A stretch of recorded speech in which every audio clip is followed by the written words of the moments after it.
સુરતમાં સ્ટંટબાજો સુધરવાનું નામ નથી લઈ રહ્યા। શહેરમાં ફરી સ્ટંટ કરતો વિડીયો વાયરલ થયો છે। કાળા કાંચવાળી ગાડીઓ લઈ સ્ટંટ કરતા જોવા મળ્યા નબીરાઓ। તો બીજા વિડીયોમાં બાઇક સાથે આખા રોડને બાનમાં લેતા હોય તેવો વિડીયો વાયરલ થયો છે। આ વિડીયો વેસુ ગોલ્ડ માઇન પાસેનો હોવાનું અનુમાન લગાવાઈ રહ્યું છે। ત્યારે સવાલ એ થઈ રહ્યો છે કે પોલીસના 100 કલાકના એક્શન પ્લાન બાદ પણ આ નબીરાઓને પોલીસનો ડર જ નથી તેમ વારંવાર આવા વિડીયો બનાવી રહ્યા છે। આવા ઇસમો સામે કાર્યવાહી જરૂરી બની છે। ઉલ્લેખનીય છે કે જે પ્રકારથી 100 કલાકનો સમય તંત્ર દ્વારા પોલીસ દ્વારા આપવામાં આવ્યો છતાં પણ આ નબીરાઓને કોઈ પણ જાતનો ડર નથી તે સ્પષ્ટપણે જોવા મળી રહ્યું છે। કારણ કે હજુ પણ તેઓ બાજ નથી આવી રહ્યા। હજુ પણ આ પ્રકારના સ્ટંટબાજો સુધરવાનું નામ નથી લઈ રહ્યા અને કાયદાને પોતાના હાથમાં લઈ રહ્યા છે।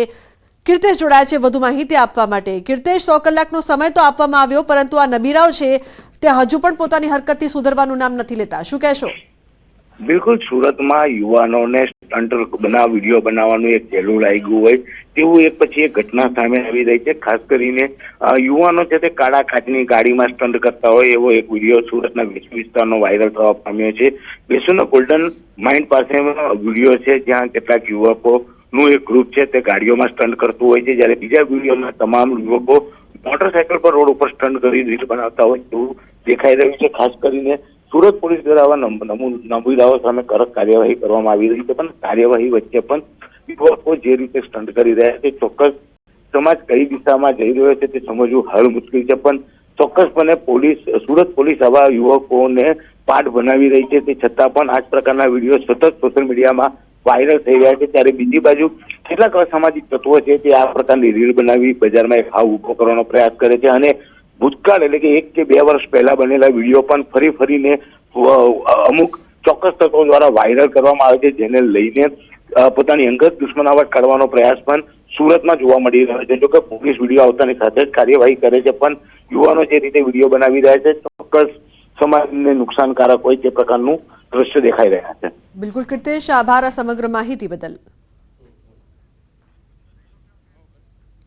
તો વડોદરામાં વોર્ડ 2 ના ભાજપ કોર્પોરેટર ભાણજી પટેલે કર્યા સીન સપાટા। સમા જાધવ પાર્ક 4 રસ્તા પાસેની વરસાદી કેજપીટમાંથી પાણીની લાઈન લીકેજ થઈ હતી, જેથી કોર્પોરેટર ભાણજી પટેલ 4 ફૂટ ઊંડી કેજપીટમાં ઉતર્યા। પાણી લાઈન લીકેજ ચેક કરી તેઓ અધિકારી પાસે વિડીયો પણ બનાવડાવ્યો। તો વધુ માહિતી હાર્દિક પાસેથી લઈશું।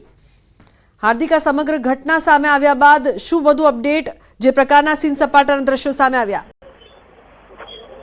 બિલકુલ, જો વાત કરીએ તો વિડીયો બનાવીને વાયરલ થઈ જવું એ માત્ર હવે યુવાનોનો ટ્રેન્ડ નથી રહ્યો, પરંતુ આ જે રાજકારણીઓ છે તેઓ વાયરલ થવાના ચક્કરમાં, પ્રજામાં પ્રસિદ્ધિ ઉભી કરવાના ચક્કરમાં જે છે તે પોતાના જીવ જોખમમાં તો મૂકી જ રહ્યા છે, પરંતુ જે અધિકારીઓ છે તેમની પણ મુશ્કેલી વધારી રહ્યા છે। આ ભાણજી પટેલ છે સમા વિસ્તારમાં એક પાણીની લાઈન છે જે લીકેજ થઈ હતી ત્યાં પહોંચ્યા હતા અને જે કામ કોર્પોરેશને કરવાનું છે તેમને પોતે દાપણ કરીને પોતે શરૂ કર્યું હતું અને તેઓ કેશપીટમાં ઉતરી ગયા હતા અને અંદર ઉતરીને પોતે તો વિડીયો બનાવ્યો હતો, પરંતુ સાથે સાથે અધિકારીઓને પણ તેમનો વિડીયો બનાવવા માટે દબાણ કર્યું હતું। આ વિડીયો જે છે તે વાયરલ થઈ ગયો છે અને વિડીયો વાયરલ થતાની સાથે જે અધિકારી ત્યાં હાજર હતા તે અધિકારીની મુશ્કેલીમાં ચોક્કસથી વધારો થયો છે, કારણ કે અધિકારીની હાજરી હોવા છતાં કોર્પોરેટર જે છે તે કેશપીટમાં ઉતરે તે કેટલું વ્યાજબી, જો સવાલ જે છે તે અધિકારીને પૂછવામાં આવ્યો છે। કોર્પોરેટરને આ કામગીરી દરમિયાન કંઈક થઈ ગયું હોત તો તેની જવાબદારી કોણ, તેનો ખુલાસો પણ જે છે તે અધિકારી પાસે માંગવામાં આવ્યો છે।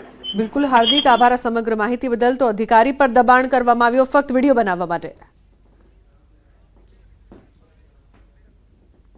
તો બુલેટિનમાં હાલ બસ આટલું જ। આપ જોતા રહો ન્યૂઝ 18 ગુજરાતી।